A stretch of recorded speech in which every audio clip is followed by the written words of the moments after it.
What's up, everybody? I'm Blessed and Free. Welcome back to another episode of DOC TV.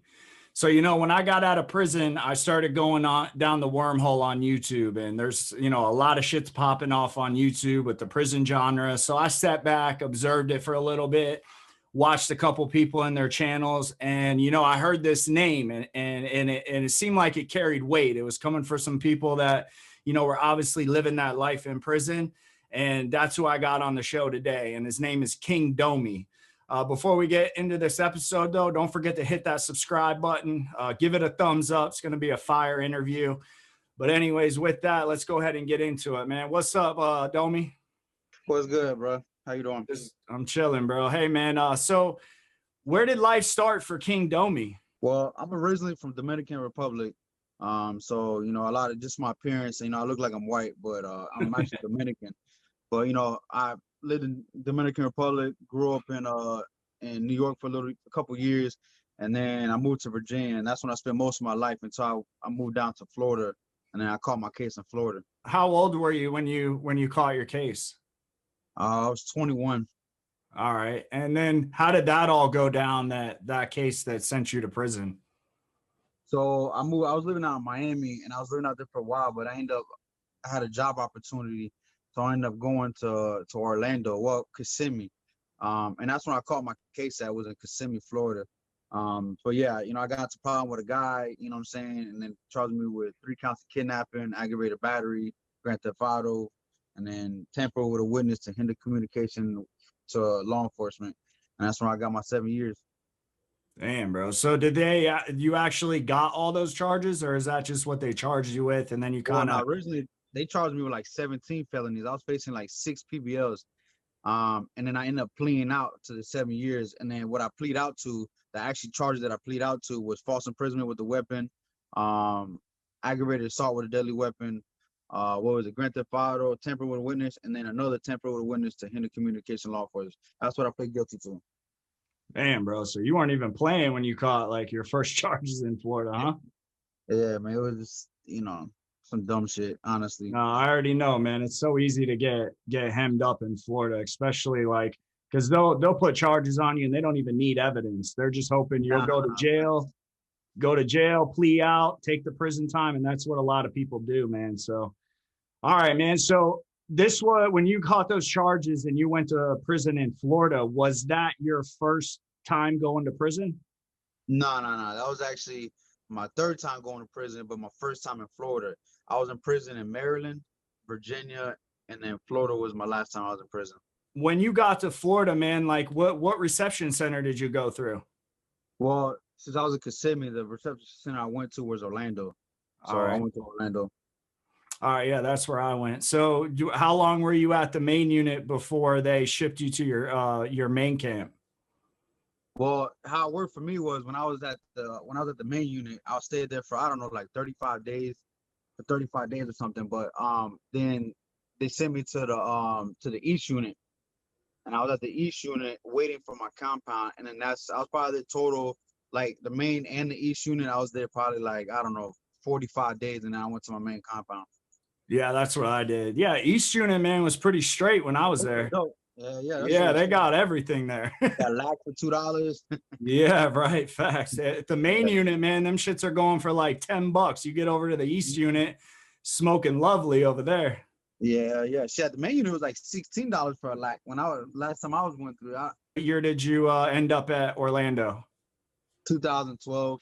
2012. 2012 to 2019. That was my prison bid. What did you think of the Florida prison system, seeing that you had been to 3 other prisons? Like, what was your first, like, initial, like, seeing what it was when you got there? Like, what did you think?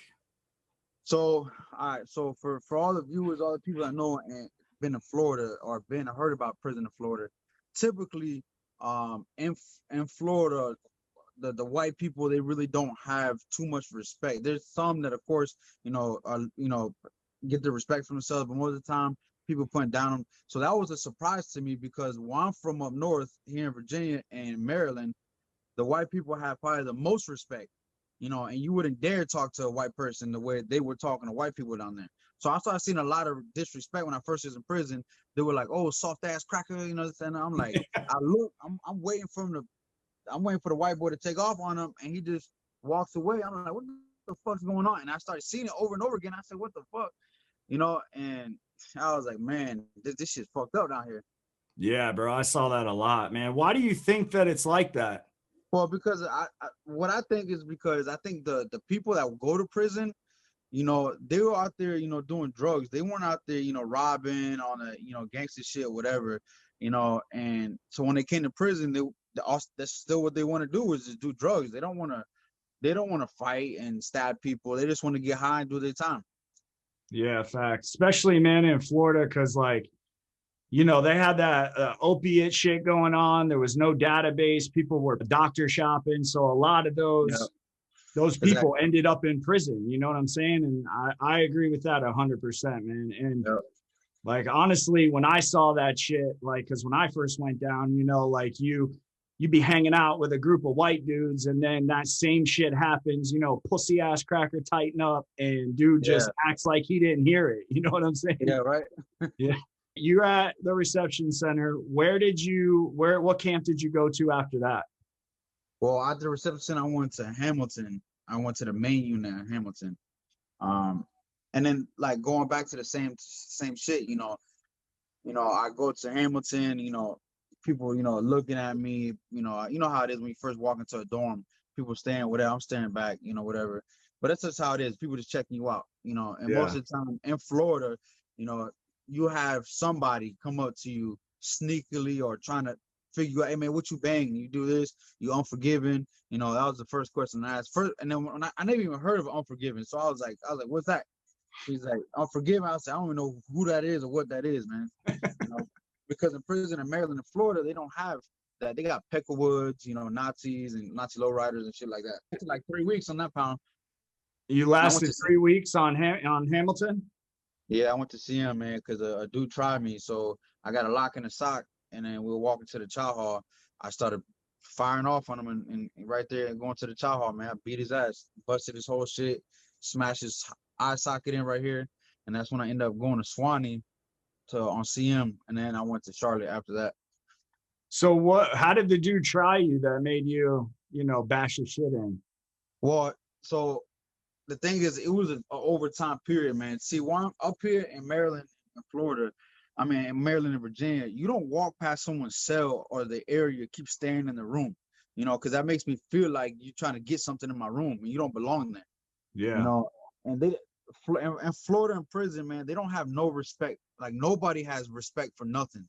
You know, everybody's staring in everybody's shit. Everybody's, you know, people don't put their sheets up when they're taking a shower. Like it's all crazy down there. So it was new to me again. So the dude kept coming past, and I finally said something. So I said, "Bro, what you looking in my room for, man? You know what I'm saying? What you trying to steal something from my room?" He said, "Man, what you talking about, cracker?" I punched him in his shit as soon as he said that. So me and him fighting. You know, I couldn't find out. Him and his homeboy try to come to the room and jump me, and I'm fighting both of them, whatever. And then that was it. And I was like, "Oh hell no, we fucked up." Ain't gonna jump me. Round two. Fuck that. So, you know, when I go to the child, man, I just chasing them. Bam, bam, bam, bam. The first time I got pepper sprayed too, man, by that Black Jesus, that shit hurt. Yeah, that shit's that pressure, bro. Yeah. You be in confinement and they spray that shit like down on the other end of the tier, and that shit comes to the vents, bro. You gotta wrap up with the wet shirt and shit. It's like when someone gets sprayed in confinement, everybody gets sprayed in confinement. Facts, you know what I'm saying? Bro, yeah. You can't breathe. You're like, man, that pepper spray, I can handle pepper spray outside the door, but when it comes inside the cell, I don't want no smoke. What was your experience in CM? I've never went CM. I know one of my homeboys actually in CM right now. Like, what was it like for you when you were in CM? Like, so the audience at home can understand what, you know, GP's like to confinement to CM. So basically, CM is you're locked down 24/7. So when I fired the dude up, they put me on CM1. All right, CM1 is when you're behind the door 24/7 by yourself, no bunkie. You come out 3 times a week for shower. You can order 5 canteen items. Okay.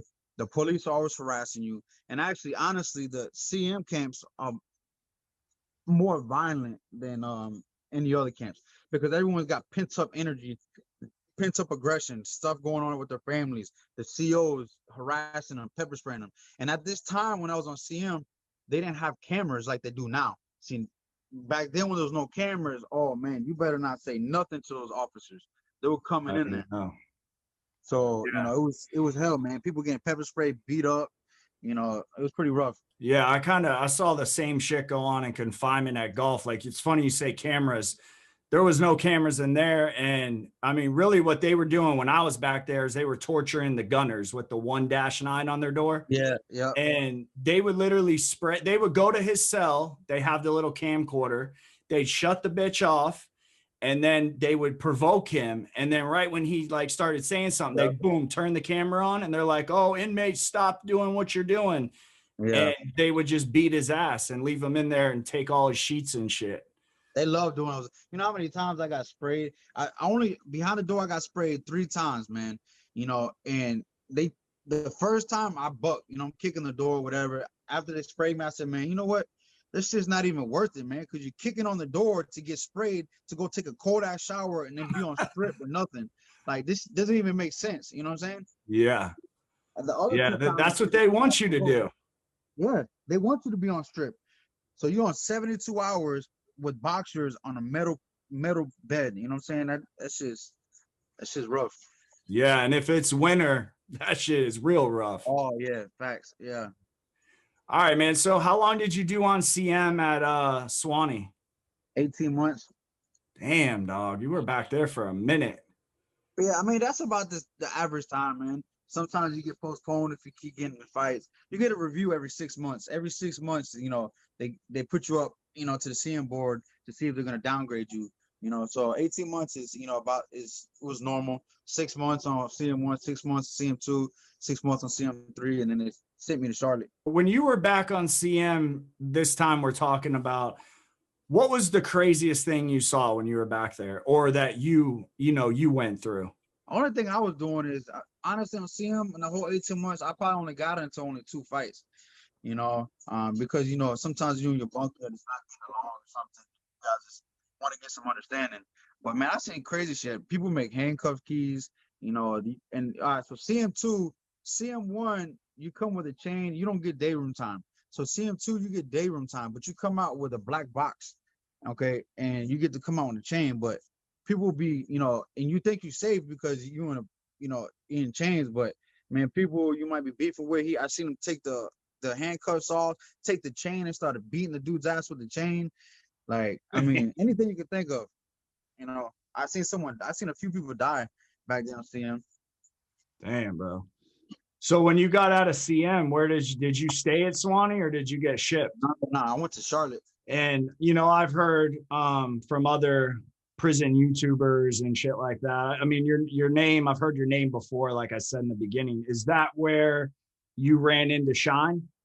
Yeah, that's why I ran into SHYNE. I was on the pound. I got to Charlotte. Everybody, when I was getting to Charlotte, they're like, "Oh, damn, man, that's a fucked up compound." Blah blah blah blah blah. And everyone has their own different opinion. But to me, after Charlotte was the best compound in my whole bid. You know what I'm saying? But yeah, I was on the pound for I got to the pound. I ended up going to beat on him. If I remember B2, I went to go see SHYNE, and I was in 1 top and he was in 3 top. And actually, how I met SHYNE is because I just got to the compound and I needed a stamp. And I said, because Spanish people, just so y'all know, we stick together. So, you could typically ask the Spanish person, hey, if you mind if I get this? Well, most of the time, once you find out you're Spanish and you're solid, Spanish people start giving you shit until you get on your feet. This is how we are. We don't expect nothing back. You know what I'm saying? We just try to look out. Not everybody's like that, but the majority of us are like that. When I seen a Spanish person come in the dorm, I'm like, hey, what's up, man? I start talking to him in Spanish. Hey, man, where you from? You bang. I didn't care if you were Soreño, MS, or whatever. If you were Spanish, you Spanish. We fuck with you. You know what I'm saying? If you solid. So, but I ended up asking SHYNE for a stamp. And SHYNE was like, I remember he telling me, he's like, bro, he said something like he don't got it. I said, bro, stop being such a crab, bro. That's what I told him. I said, stop being such a crab, bro. It's just a stamp, bro. I'm gonna give it back to you when I go to the canteen. But you know about this. Everybody says it. Oh, when I go to canteen, I got you. Yeah. And they never did. So he was already there. I said, nah, bro, I got you. And then we started kicking it off, man. He had a jack. I'm sitting there talking to him, and then we starting to get into a bunch of shit in that dorm, bro. We got into a bunch of shit. So when you say like Charlotte was sweet compared to the other camps, like what do you mean by that? Because I'm sure a lot of people would want to know, because everybody thinks, and when you mention prisons, especially like in the Panhandle in Florida, like you hear like Gulf, Santa Rosa, Charlotte, like what, everybody thinks it's violent, it's off the chain 24/7. Why was it better for you when you were there? I mean, it was when, like you said, when you think about certain compounds that are violent, you're gonna think of Charlotte, Martin, Gulf, ACI, and stuff like that. And they are violent. You know what I'm saying? Even Century, when I was at Century, was violent. But the reason why it was sweet for me, and I feel like it was sweet because it was like the street. Anything that you wanted, and I know some people are gonna be like, well, you can get it like that at all the compounds. No, not like that. See, Charlotte had DOT on the compound. DOT meaning people that go out to work and come back. So they were bringing in you were getting packs of cigarettes for $15 instead of at other compounds you're getting it for 50 on the wire, or 75, or even 100. When I was at Century, it was $100 for not even 20 cigarettes, for 16 cigarettes. You know what I'm saying? Damn, they were knocking heads at Century. Yeah, man, and people were buying it, and I bought it before. To spend 100 and get like 300 or 400 a canteen. I was doing it too. Damn. So, but you're getting street liquor there, all this, and that's the other thing. There was so many phones we call them touchscreen sliders, whatever. But there was so many touchscreen phones there. And my brother, Chico E, that I talked to, still he's out on the street now. He owes a lot of weight too. But he was the one bringing in the phones, So, and he's in some of the videos. Actually, he's in one of those pictures that I sent you. Matter of fact. All right. Yeah, I think I know who you're talking about. Yeah. So obviously you said brother, so you are affiliated, right? Yeah, I'm a Latin King. All right. And so when you were at Charlotte, were the Kings running shit at that camp? Yeah, I could say, yeah. Let me say this, everybody was doing their thing. So, I know I just don't want the people out there to get confused, like saying, yeah, there's sometimes you go to some compounds that, yeah, my brothers are just main ones running it. But to be open-minded, everybody is doing something though. You know what I'm saying? So the Bloods are doing stuff, the Z's are doing stuff, the Cutthroats are doing stuff. Everybody's doing their own thing. But sometimes you might have a certain organization do a little bit more or have more pull. And this at this particular time, it just happened to be my brothers that had the most pull, because we had the routes for the phone, for the dope, for the cigarettes, for everything. Even myself, I had 2 officers there at that time that I was fucking with. Like two girls bringing you shit in? Well, I had one chick. Well, I was fucking with 2 chicks, but one of the chicks I ain't really fuck with like that. But the second one, yeah. And then another one was a guy. A guy was bringing a bomb, and I was breaking him off. I can't put his name out there. No, yeah, we don't need to do that. You're straight. Yeah. All right. When you were at Charlotte, obviously the camp's like popping, like you're saying. Have you ever seen a Neutron White Boy that his name rang bells in the prison system at Charlotte at that time? Nah. I can't. I was thinking of any compound I went to, and I can't think of none. Yeah. So how does somebody that's Neutron have a phone and isn't either getting put down on, isn't getting finessed by a gang to where they're like, oh, you're my dog, you use the phone, and then when you don't need the phone, you're just like, get the fuck from around here type shit. Like, how does that happen? Or have you ever even seen that happen? I personally have never seen a Neutron. He doesn't even have to be white. He could be black, Spanish, whatever. I've never seen a Neutron, have a phone or bring in the bomb and he's telling the gangs like, nah, fuck that. You can't use my phone, or you're not taking my shit. I've seen Neutrons though, if someone putting down on them, I've seen Neutrons rock out with other gangs, but of course, they'll wet him up or whatever, but he'll rock out. But someone that was consistently on a compound, with a phone, I've never seen it. That's never happened. You're always up under somebody. However they want to take it, you're getting finessed, or you think that that he's your dog or your friend or whatever, but it just, you're not having a phone.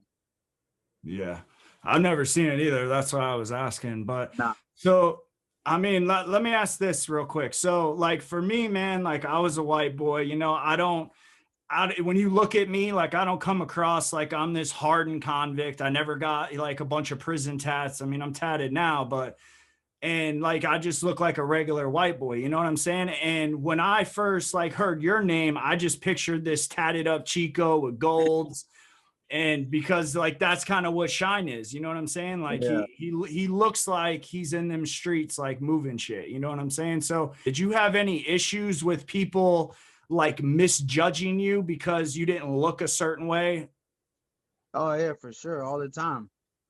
You know, especially, you know, yeah, because like you said, everybody's picturing me. I mean, I am tatted. I'm tatted everywhere, but you know, I don't got, you know, what people think gold teeth. You know, a lot of people, the way I talk, they think I'm from Miami, even though I did live in Miami.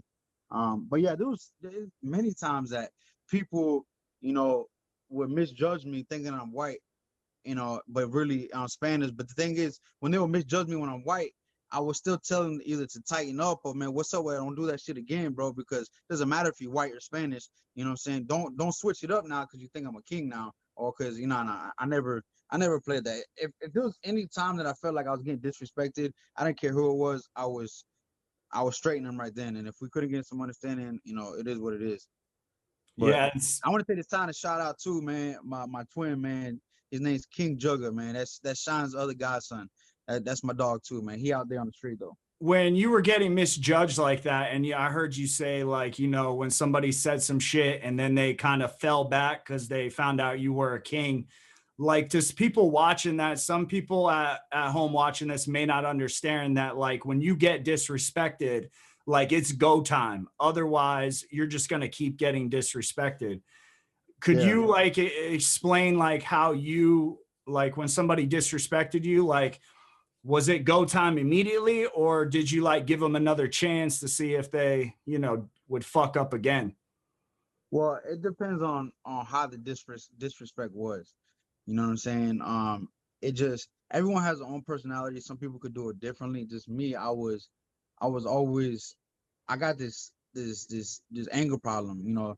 And so it depends. You know, there's been plenty of times where I feel like someone disrespected me and I said something to him. I said, man, what you mean by that, bro? Or what's up with that disrespect or whatever? And we were straight. You know, we got some understanding by verbally. But I want people to understand too. Yes, I did do a lot of violent stuff in prison. I stabbed a lot of people, fought a lot of times. I got hit in the head with a lock. You know, I got stabbed in my hand. There was stuff going on.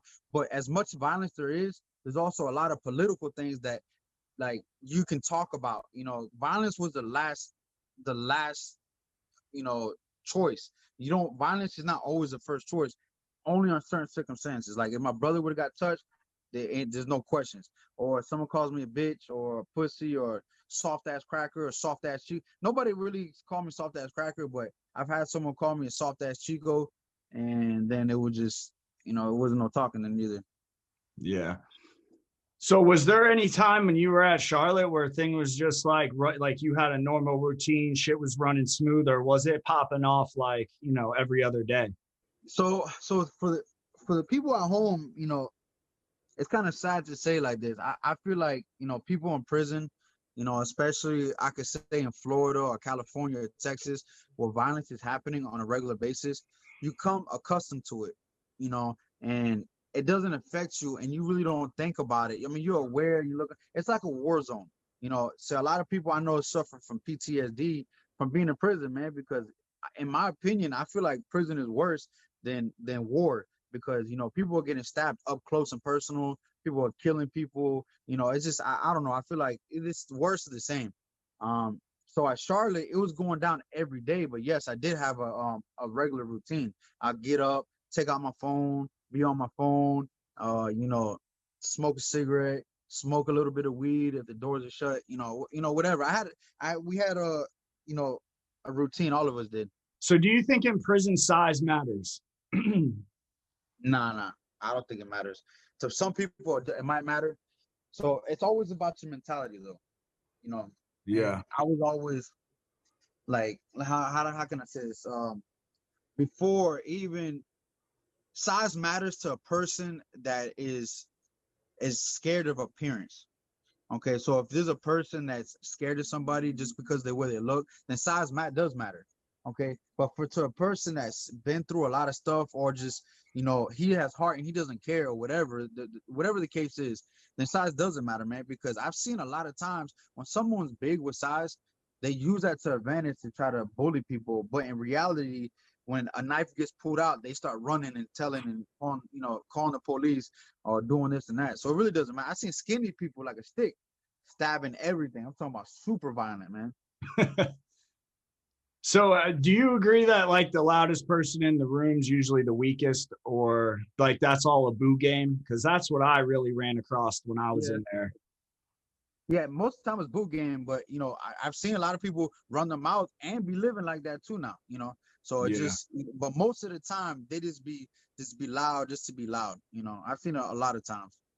Yeah. So when you were at Charlotte with SHYNE, is that there's another prison YouTuber, his name's K Frog, and he was supposedly there with everybody. Did you actually meet him when you were in there?